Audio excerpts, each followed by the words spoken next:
Assalamualaikum warahmatullahi wabarakatuh. Perkenalkan, saya Anissa Dwi Cahyani. Saya di sini akan mempresentasikan materi tentang proses terjadinya gangguan jiwa dalam perspektif keperawatan jiwa. Langsung saja.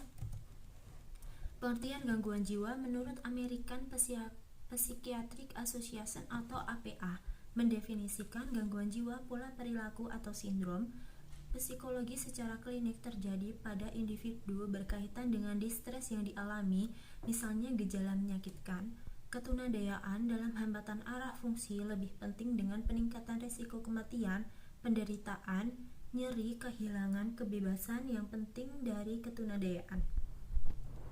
Selanjutnya ada pengertian gangguan jiwa menurut Nasir Abdul dan Muhid tahun 2011. Gangguan jiwa adalah bentuk dari manifestasi penyimpangan perilaku akibat distorsi emosi sehingga ditemukan tingkah laku dalam ketidakwajaran.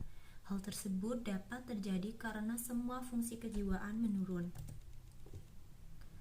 Kriteria umum menurut feedback dalam Nasir tahun 2011 mengatakan bahwa kriteria umum gangguan adalah: yang pertama, tidak puas hidup di dunia; yang kedua, ketidakpuasan dengan karakteristik, kemampuan, dan prestasi diri; yang ketiga, coping yang tidak afektif dengan peristiwa kehidupan; yang keempat, tidak terjadi pertumbuhan personal. Selanjutnya ada kriteria umum menurut Kellyat dan kawan-kawan dalam Prabowo tahun 2014 mengatakan ada juga ciri dari gangguan jiwa yang dapat diidentifikasi. Pertama, ada mengurung diri; kedua, tidak kenal orang lain; ketiga, marah tanpa sebab; keempat, bicara kacau; kelima, tidak mampu merawat diri. Selanjutnya ada penyebab gangguan jiwa.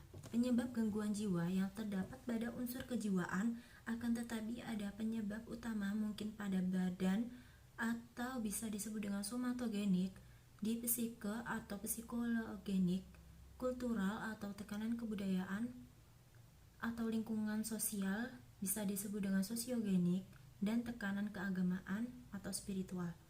Biasanya tidak terdapat penyebab tunggal, akan tetapi ada beberapa penyebab pada badan, jiwa, dan lingkungan kultural spiritual sekaligus timbul dan kebetulan terjadi kebersamaan.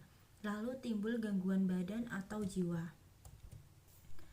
Selanjutnya ada penyebab gangguan jiwa dipengaruhi oleh faktor-faktor yang saling mempengaruhi. Yang pertama ada faktor somatik, organobiologis atau somatogenik yang terdiri dari neurofisiologis, neuroanatomi, neurokimia, faktor pre dan perinatal. Kelima, tingkat kematangan dan perkembangan organik.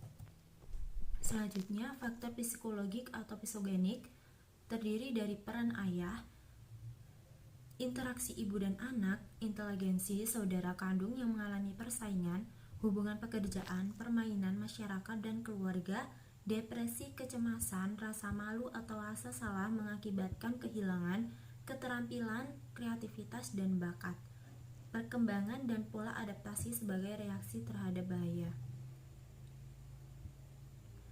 Selanjutnya, penyebab gangguan jiwa dari faktor sosiobudaya atau bisa disebut dengan sosiogenik yang terdiri dari pola dalam mengasuh anak, kestabilan keluarga, perumahan kota lawan pedesaan, tingkat ekonomi, pengaruh keagamaan dan pengaruh sosial, masalah kelompok minoritas meliputi fasilitas kesehatan dan prasangka, kesejahteraan yang tidak memadai, dan pendidikan dan nilai-nilai. Faktor lain yang pertama genetika. Individu atau anggota keluarga yang memiliki atau yang mengalami gangguan jiwa akan kecenderungan memiliki keluarga yang mengalami gangguan jiwa akan cenderung lebih tinggi dengan orang yang tidak memiliki faktor genetik. Kedua, ada sebab biologik yang terdiri dari keturunan, temperamen, jasmaniah, dan penyakit atau cedera pada tubuh. Ketiga, ada sebab psikologik. Dari pengalaman frustasi, keberhasilan, dan kegagalan yang dialami akan mewarnai sikap, kebiasaan, dan sifatnya di kemudian hari. Keempat, stres. Stres perkembangan psikososial terjadi secara terus-menerus akan mendukung timbulnya gejala manifestasi kemiskinan, pengangguran perasaan, kehilangan, kebodohan, dan isolasi sosial.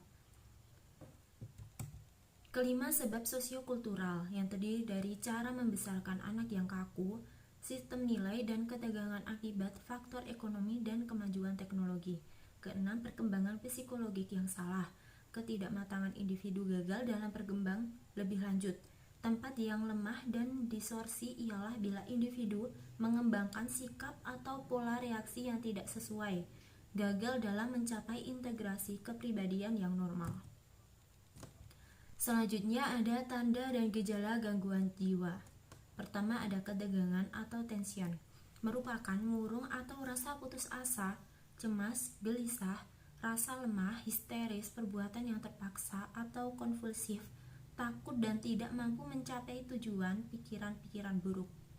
Kedua, ada gangguan kognisi, merupakan proses mental di mana seorang menyadari, mempertahankan hubungan lingkungan, baik lingkungan dalam maupun lingkungan luarnya, atau fungsi mengenal. Yang terdiri dari gangguan persepsi. Persepsi merupakan kesadaran dalam suatu rangsangan yang dimengerti, sensasi yang didapat dari proses asosiasi dan interaksi macam-macam rangsangan yang masuk. Terdiri dari halusinasi, ilusi, dan depersonalisasi. Selanjutnya ada gangguan sensasi. Seorang mengalami gangguan kesadaran akan rangsangan yaitu rasa raba, rasa kecap, rasa penglihatan, rasa cium, rasa pendengaran, dan kesehatan. Ketiga ada gangguan kepribadian.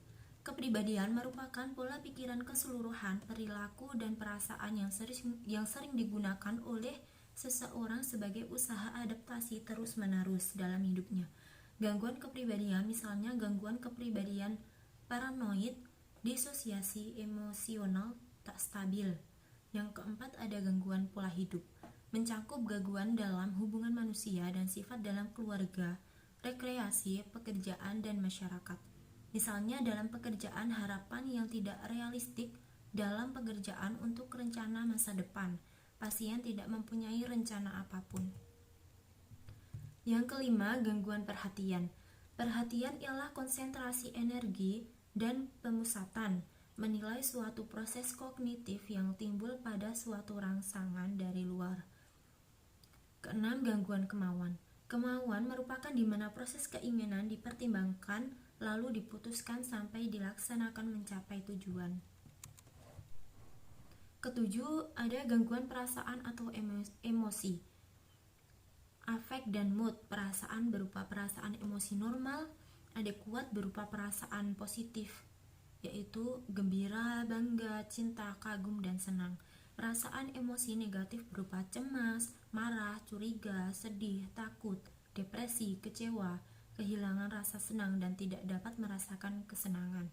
Yang terdiri dari euforia, elasi, kegairahan atau ekstasi, eksaltasi, dan depresi, cemas.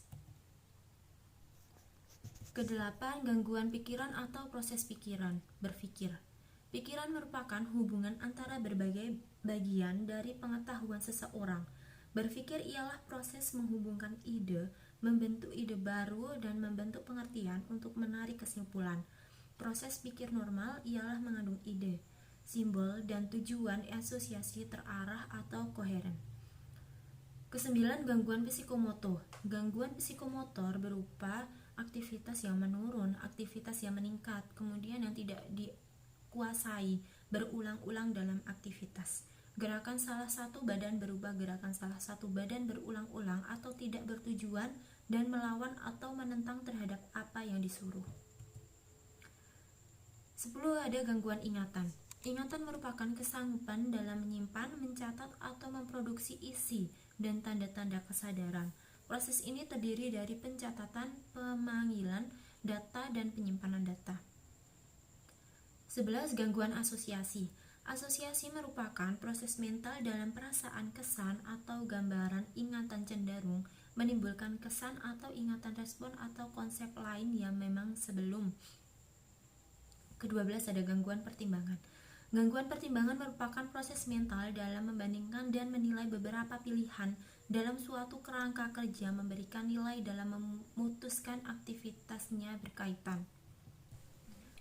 Selanjutnya, klasifikasi gangguan jiwa. Klasifikasi gangguan jiwa menurut PPGDJ dalam Keliat tahun 2011 adalah gangguan organik dan somatik. Yang pertama, gangguan organik dan somatik F00 sampai F09, gangguan mental organik termasuk gangguan mental simptomatik. Kedua, gangguan akibat alkohol dan obat atau zat. F10 sampai F19, gangguan mental dan perilaku akibat penggunaan zat psikoaktif.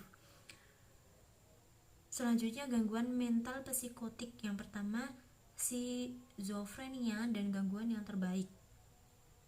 F20 sampai F29, skizofrenia, gangguan skizotipal dan gangguan waham. Kedua, gangguan afektif.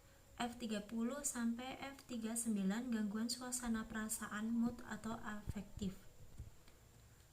Gangguan neurotik dan gangguan kepribadian. Yang pertama, gangguan neurotik F40 sampai F48, gangguan neurotik, gangguan somatoform dan gangguan yang berhubungan dengan stres.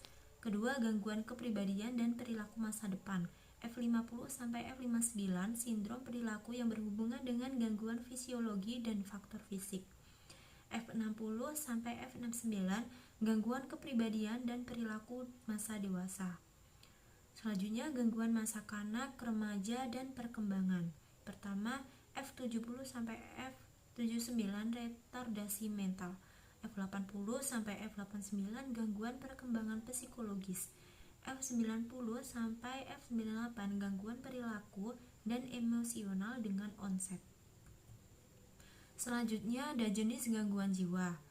Skizofrenia adalah kelainan jiwa. Ini menunjukkan gangguan dalam fungsi kognitif atau pikiran berupa disorganisasi.